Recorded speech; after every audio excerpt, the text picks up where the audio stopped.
Una po sa lahat ay magandang gabi po sa inyo, no? Tanong ko lamang sa inyo, mahilig ka ba manood ng balita? Sa ngayon po, hindi po ako masyadong nanonood ng balita kasi more on ano na po ako, social media. Social media. Pero napapansin mo yung nangyayaring gera sa Israel at Iran. Yes po. So, yung tanong ko lang sa iyo, no? Sa tingin mo ba natatakot ka ba na maaaring madami ang Pilipinas sa nangyayaring sigalot dyan sa Middle East? Natatakot ka ba?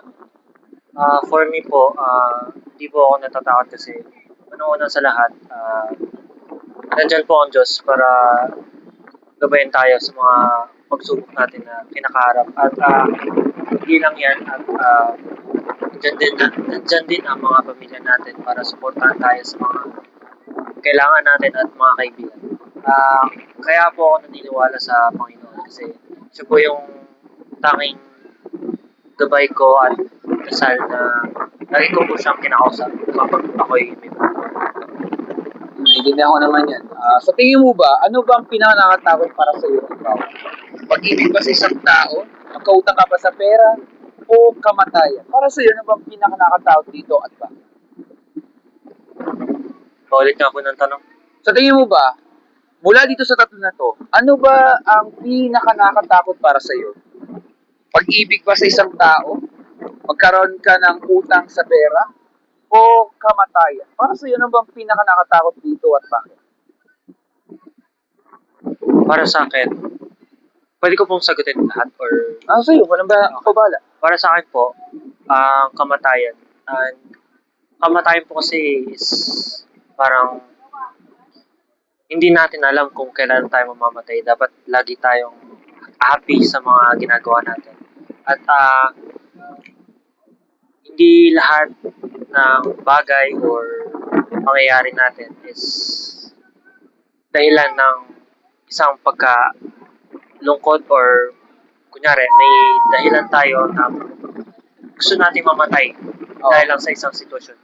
Hindi natin kailangan isipin yun kasi kailangan natin isipin na lahat ng sitwasyon na nararanasan natin is may dahilan or may lesson. So, sa pag-ibig naman po, ah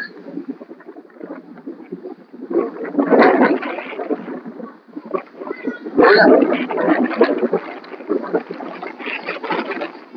for me po, ang pag-ibig ay isang admiration sa isang tao. Kumbaga, nakikita mo sila sa mga paligid, sa mga sikot-sikot or kunyari, nakikita mo siya pero ina-admire mo lang siya sa presence niya. So, para sa akin, alam kong mabilis para sa kanya na umibig pero naiintindihan ko naman yung sitwasyon niya. Kaya, willing ako maghintay kahit umabot pa naman yan ng dekada or ilang milyon. Basta, siya pa rin ang aking hintay. I see. Pero halimbawa lamang, no? Sa tingin niyo po ba, kung gusto niyo mabuhay ng napakahabang panahon, ilang years gusto mo magtagal dito sa mundo na to? Kahit anong numero? Ah, Hindi ko po masasabi yan kasi lahat ng tao namamatay. Pero hindi natin nalalaman kung kailan tayo mamamatay. Siguro,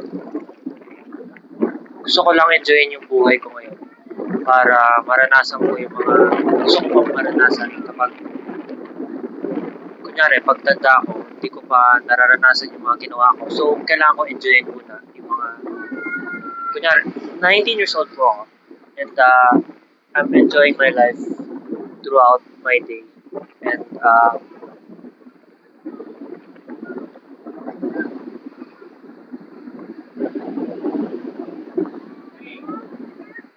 sa buhay ko hindi ako masyadong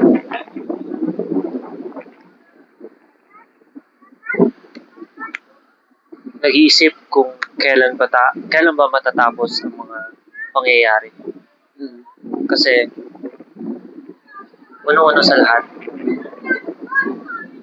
parang isang libro lang na parang isang libro lang yan. Kumbaga may chapter ka ng buhay mo. As the chapter goes on, parang may new lesson or new challenges na mararating sa buhay. Mm. I see. Pero sa tingin mo ba, patas ba ang buhay o hindi patas base sa nakikita mo at sa naging karanasan mo? Para sa akin, kung patas man or hindi patas ang buhay, sa tingin ko, may iba't iba tayong perspective sa mga buhay natin. Mm. Hindi lahat patas, hindi lahat ano. Pero para sa akin, ang buhay ko is in the middle kasi Oo. may sitwasyon din akong inaangkin, may sitwasyon din akong hindi ko masabi sa mga pamilya o mga kaibigan ko. Mm. I see. Okay, ganito, no? Para mas saan nyo maintindihan itong mga ibang katanungan, sundan nyo po itong mga iba pa, no? Tanong ko lamang sa'yo, ikaw ba isang mabuting tao po? For me, para sa akin,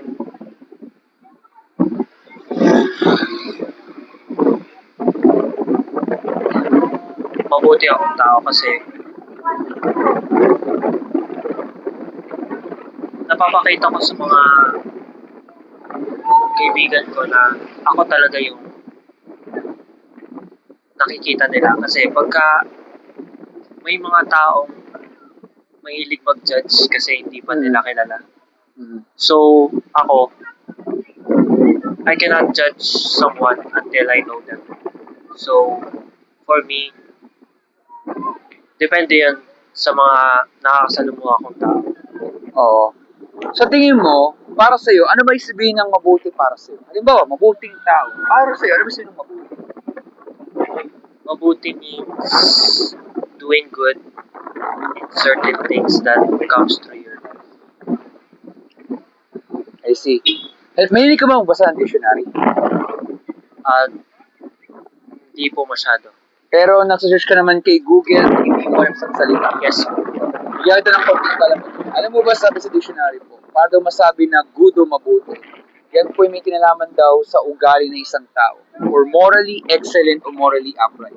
Sa madaling salita, dapat daw isang tao ay wala siyang ginagawang masama, wala siyang ginagawang krimen, wala siya daw sinasaktan na tao kahit yan isang pa yan, at isa lahat, wala daw siyang ginagawang kasalanan. Kung tama talaga ang sinasabi ng dictionary, tingnan natin itong mga ibang katanungan to. Halimbawa lamang, kayo po ba ay nakapagsinungaling po sa tanan ng buhay niyo po? yes po. Yun ang problema, lahat po talaga tayo guilty kasi yan ang matutulis ng bata, ang magsinungaling. Kaya lahat talaga tayo dito ay guilty. Pero ito po, kayo po ba ay nakapagnakaw ng kahit anong gamit sa tanan ng buhay niyo po? Mapalapis, ballpen, barya, may na po sa kalsada, di mo lang pinalik, or nangopya ka o nagpokopya ka daw sa exam or quiz sa tanan ng buhay niyo po. Kayo po ba ay nakapagnakaw ng kahit anong halaga kahit hindi yan pera?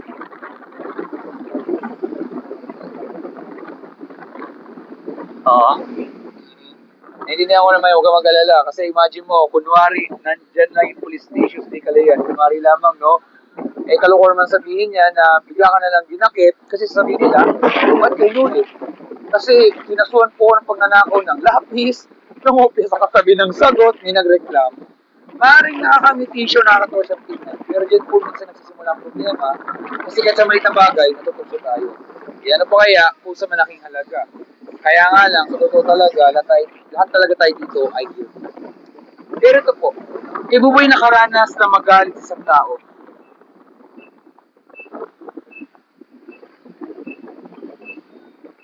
Nakaranas ka naman magalit sa isang tao?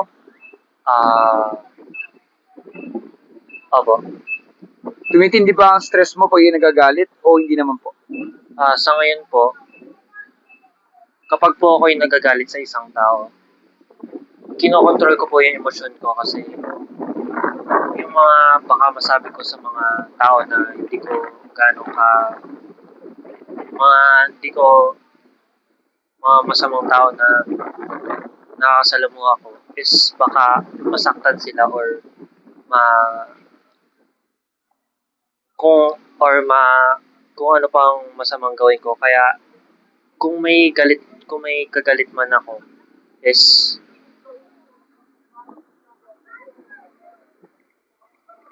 kinokontrol ko talaga yung mga emotions ko pagdating sa mga ganyan. Kasi throughout my childhood, lagi po akong galit or lagi po akong marino nung bata pa ako. Pero nung tumatanda na po ako or as I matured as a person, I realized that emotions are important para sa akin kasi dito nasasabi kung may self control ka talaga sa emosyon. Kasi halimbawa lamang, kunwari, niloloko ka or sinasaktan ka, kunwari, isang tao, no?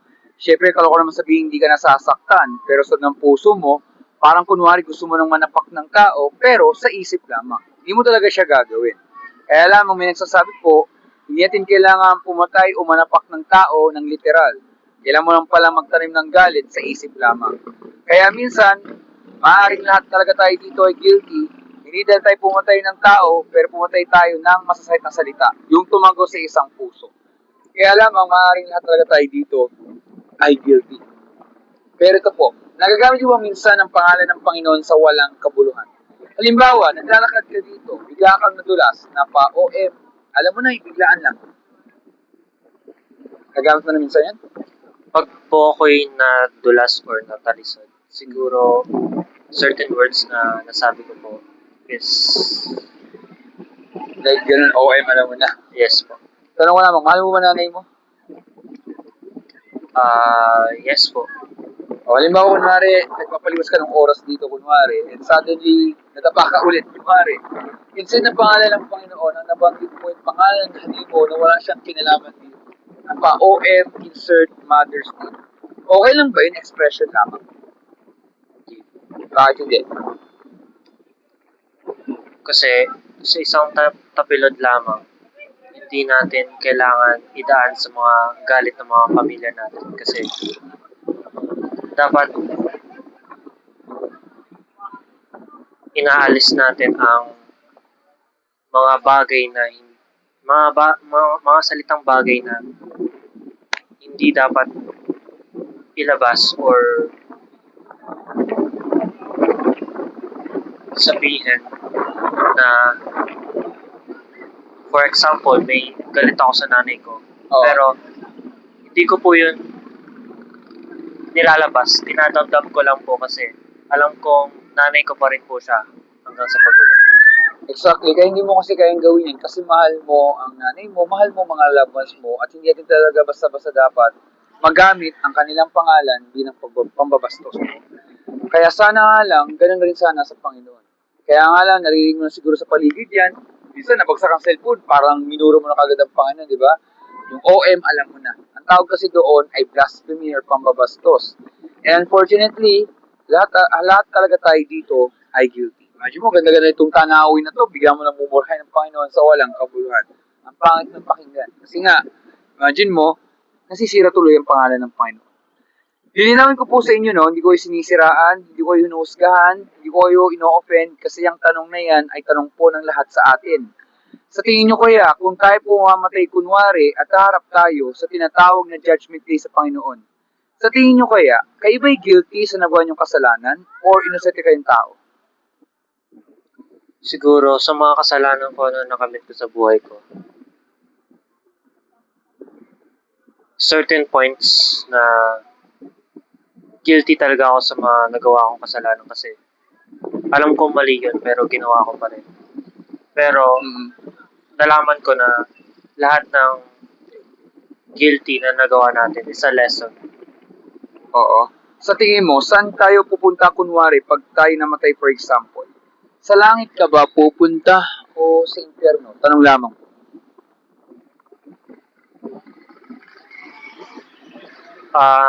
Hindi ko lang po alam kasi kung may langit man or impyerno, Di ko din naisip na saan ako pupunta eh. Langit o impyerno eh.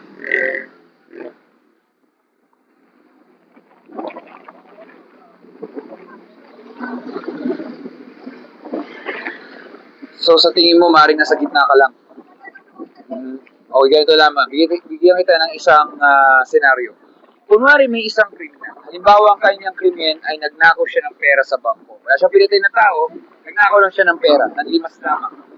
Nung inuli siya ng mga pulis at siya ay dinala sa korte, ito ang paliwanag ng kriminal sa harap ng judge. Judge, inamin ko po na ako po ay nagkasala sa pagnanakaw ng pera sa bangko, pero hindi ko po alam kung saan ako pupunta. May magagalit ang Diyos, sasabihin, ano hindi mo alam? Alam mo yung nagawa mong kasalanan at krimen, kaya kailangan mong tanggapin ang kaparusahan.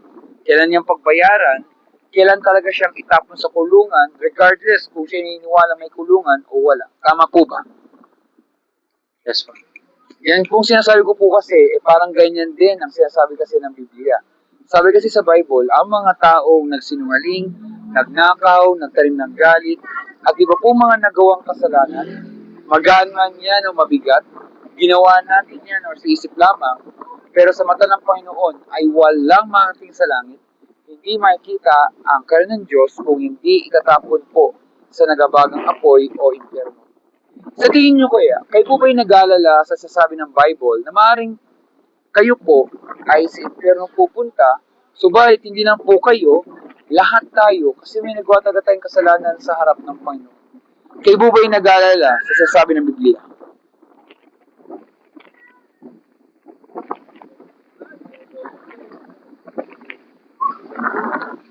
For me,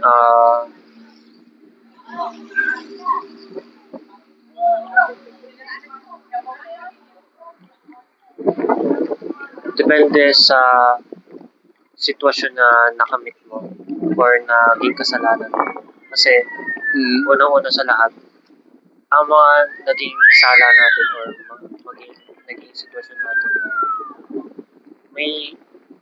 may dahilan din kung bakit nila nagawa yun. Kasi, malay mo, kailangan niya lang ng pera para sa pamilya niya or kailangan niya ng na mapagkukunan. Pero, meron din tayong perspective na bakit hindi natin isipin na magnegosyo or gumawa ng paraan para makikita. So, kasi nasa gitna, parang ganun. Oo. Pero ito na yung tanong ko, no? Sa tingin mo ba, nagsisinungaling ba ang Panginoon sa kanyang sinasabi?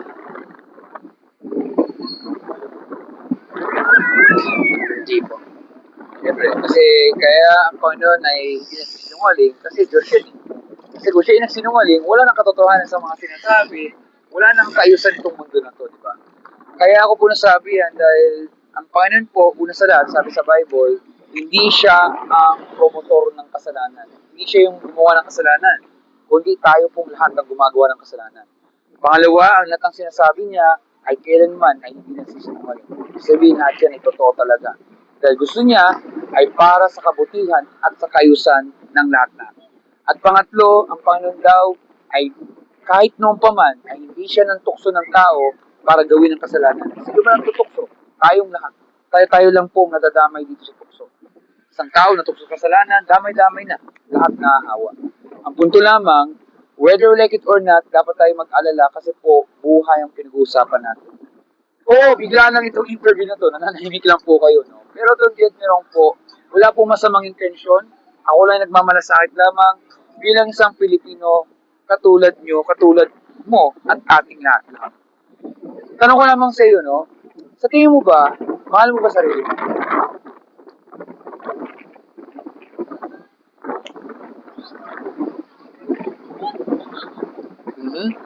Mahal mo ba ang buhay mo?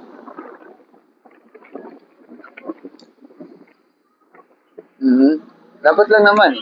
Kasi maaaring hindi man talaga ganun kadali ang buhay na tinatahak natin. Pero tandaan natin, yan nga, sabi mo nga rin kanina, maturity rin. Pagiging mature, kasama din yun. Yung hinaharap nating mga ganyang pagsubok. Kung paano talaga tayo maging matalino at higit sa lahat, paano tayo sumagot sa mga ganyang mga nangyayari. Kasi di lagi may solusyon. Hindi nawawalan talaga ng solusyon. At yun yung dahilan kung bakit mahalaga natin na ang pagmamahal natin sa sarili natin ay dahil ang Panginoon ay nilikha tayo sa kanyang imahe. Hindi tayo nilikha dito sa mundo na to para maligaw lang ng landas. Hindi po ganun. Tayo po ay nilikha dito dahil sa kanya. May plano talagang Panginoon sa ating lahat-lahat. Maaring iba-iba talaga tayo ng pagsubok, may iba-iba tayo ng mga estado sa buhay, pero isa lang ang layunin, ang makilala natin ang Panginoon at siya ang maging gabay natin habang buhay. Kasi nga, yun nga lang, whether like it or not, sabi sa Bible, pag po tayo mamamatay, for example, judgment day kagad ang naghihintay sa atin. Hindi lang sa mabuting gawa, pati mas sa mga ginagawa natin. Kaya unfortunately talaga, lahat talaga tayo sa totoong buhay ay impyerno talaga ang naghihintay sa atin. At sabi rin sa Bible kasi, ang kabayaran sa tinagawang kasalanan ay kamatayan. Pero hindi ibig sabihin po nito, ay kaagad, mamamatay kaagad. Yung good meron po. Kasi hanggang ngayon, buhay pa rin kayo. Ibig sabihin lamang yan, binibigyan tayo ng napakaraming chance ng Panginoon. At hindi lang yung second chance. Marami. Na minsan hindi na natin nabibilang. Kasi nga, ito yung isang salita na magbabago po sa lahat-lahat. Dahil yung salitang mercy, M-E-R-C-Y, mercy. Dahil yung salitang mercy, Mercy. oo. Ano sa Tagalog? Ah,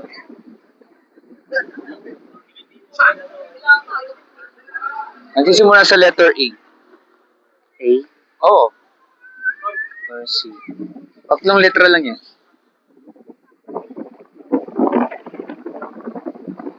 Nagtatapos din sa letter A yung isa. Asa. Hindi asa. Galawin mo po yung gitnang letra.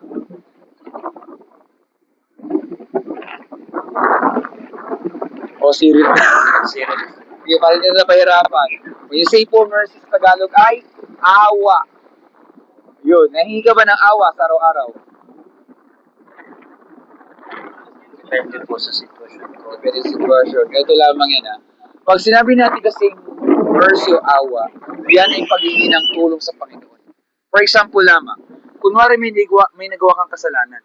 Ibig sabihin sa totoong buhay, ang parusa talaga sa atin ay kamatayan. Dapat deserve natin yan. Yun yung totoo eh. Pag may nagawa tayong mali, may parusa. Karapat dapat yun sa atin kasi may nagawa talaga tayong mali. Kasi wala talagang mabuti sa atin kahit isa. Pero, ito yung punto. Dito papasok salitang mercy. Hindi natin ito deserve, pero binigay po ito ng Panginoon kasi kailangan natin. Kahit tayo nakagawa ng mali o kasalanan, pero ang awa ng Panginoon ay binibigay pa rin ito para makita ng tao na may pag-asa pa rin. Yan yung dahilan. Parang ganito lamang yan. Kunwari may isang tao, binigyan mo ng regalo yung tao na to. Sa una, maaaring tatanggi niya, pero later on tatanggapin niya. Kasi kahit hindi niya deserve, may matatanggap siya talaga regalo. Kasi isipin, may nag-appreciate. At gusto niya yung ibigay sa isang tao yun. Ganun din po ang Panginoon. Ibibigay rin niya ang mercy. Kahit hindi natin ito deserve, ibibigay rin niya kasi kailangan talaga ito ng tao.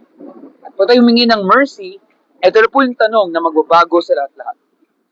Ano ba ang ginawa ng Panginoon sa ating lahat-lahat upang hindi tayo tapon sa impyerno at tayo po yung makalispo sa judgment day? May ginawa ang Panginoon para hindi tayo mapahamak. Ano kaya yun? Nag-sacrifice po siya. Yun. Naniniwala ka doon? Tayo pong lahat ay makasalanan. Di lang sa Pilipinas, pati sa buong mundo. Tama po ba? Pero nga, ang ginawa po ng Panginoon sa Kristo, siya ay nagkatawang tao, binulis po yung kanyang buhay, hindi lang po sa inyo, pati sa ating lahat-lahat. Minahal niya po ang lahat ng tao tulad natin. Sa paanong paraan?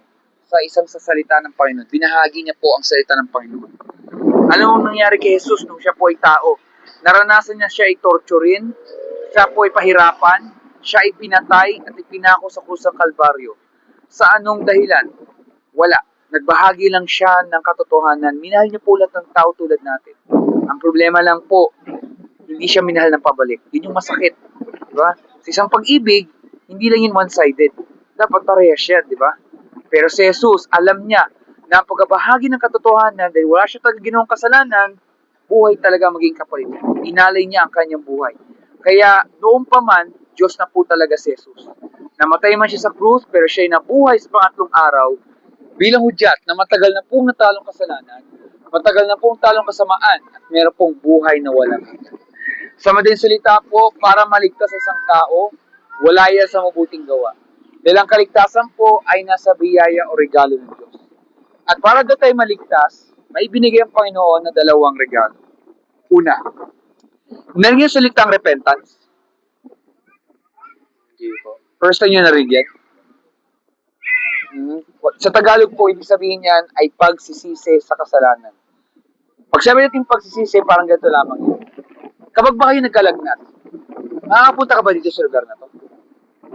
Diba? Hindi, no? So, pag kayo nagkasakit, gusto mo laging gumaling. Okay, kunwari may nagawang kasalanan, lumayo sa kasalanan, talikuran, pagsisihan, at babaguhin ating kaisipan. Or sa English, ibig sabihin lamang yan, turn away from sin. Lumayo sa kasalanan and change your mind. Babaguhin ating kaisipan. Araw-araw po yan sa tama. Yun yung repentance. At ang pangalawa po ay ang pananampalataya kay Jesus Christ as Lord and Savior. Pag nagawa yung dalawang bagay na yan, repentance and faith, ay pwede tayo patawarin ng Panginoon, bibigyan tayong bagong puso't isipan, at higit sa lahat po, anuman ang pagsubok na pinagdaan natin, meron pong pag-asa.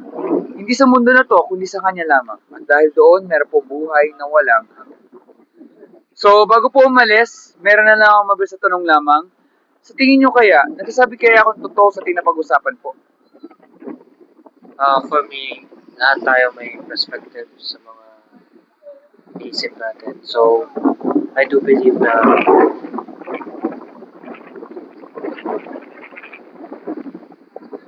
yung mga sinasabi niyo po is your perspective. Okay, pero sa tingin nyo po ba, pag-iisipan nyo po ba ang ating napag-usapan po? So, tingin ko po, some parts na pag-iisipan ko po and some parts na hindi ko po masyadong pinagdoonan. Okay, naiintindihan ko naman, no? Pero tanong ko lamang, okay na po maging honest, no? Do you think ba na-offend ba kita dito sa tinapag-usapan? No, hindi naman po. Hindi naman po. Kasi nag-interview lang po kayo para sa YouTube channel nyo and ginagawa niyo lang po yung gusto nyo gawin. Kasi for me, hindi ako masyado interactive pero nung lumapit po kayo is parang gusto ko din kayo makausap kasi gusto ko din makasalamuha ng ibang tao na hindi ko pa na-meet or nakikita. Pero tanong ko lamang, meron ka bang Bible sa inyong bahay? Ay, wala po. Pero nakapagbasa ka ba minsan nun? Hindi po. Ganito lamang yan. Pag kunwari kayo ay nagugutom, anong gagawin niyo? Kakanin. Di ba araw-araw? Kasi kung hindi, magkakasakit po tayo, no? So sana ganyan din po sa Bible. Pwede natin yung i-download sa internet yan. Marami tayong makikita Bible sa online. Or kung meron tayong mahiraman na Bible, mabilhan, marami pong paraan yan, no? Kasi kaya tayo dito sa mundo na to ay para sa Panginoon. Kaya yung kanyang salita ay parang love letter ng Panginoon yan. Binigay ito sa atin bilang gabay para hindi po tayo maligaw ng landas. Kasi ang totoo po, sino ba ang kalaban dito? Hindi po tao. Ang kalaban po dito ay kasalanan. Kaya nga kapag isang tao ay hagawa ng kasalanan, nag-iiba ang kanyang ginagawa at pwede siya magpahamak ng ibang tao dahil yan sa kasalanan. Yun kasi ang resulta nun. Kaya ang totoo talaga, ang kalaban dito ay ang kasalanan tukso. Pag ito'y mali ang ginagawa, nadadamay tuloy yung ibang tao. At akala nila yun yung tama, pero totoo talaga ay hindi. Kaya yung dahilan kung bakit bilang pagkatapos ko, ang masamang balita, lahat po tayo guilty, lahat po tayo makasalanan, lahat agad tayo sa hell mapupunta. Kasi yan ang justice ng Panginoon sa atin lahat. Pero mabuting balita, marami naman maliligtas, hindi nga lang po.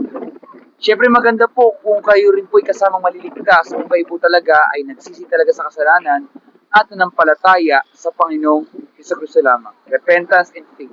At pag nagawa yung dalawang bagay na yan, walang imposible po sa Panginoon na pwede kayong patawarin ng Panginoon yan, bibigyan kayo ng bagong puso't isipan, at sa lahat po, anuman ang pagsubok na maaaring pinagdaan natin, meron pong pag-asa. Hindi sa mundo na to, kundi sa Kanya lamang. At dahil doon, meron pong buhay na walang. So, maraming salamat dito sa oras na to. Pero may katanungan po. Wala na po. So, walang katanungan po. Pero nagpapasalamat dito sa oras na to. Mag-ingat po kayo. Stay safe po sa inyo. Stay rehydrate. And Ingat po kayo. Salamat at God bless you. Thank you po.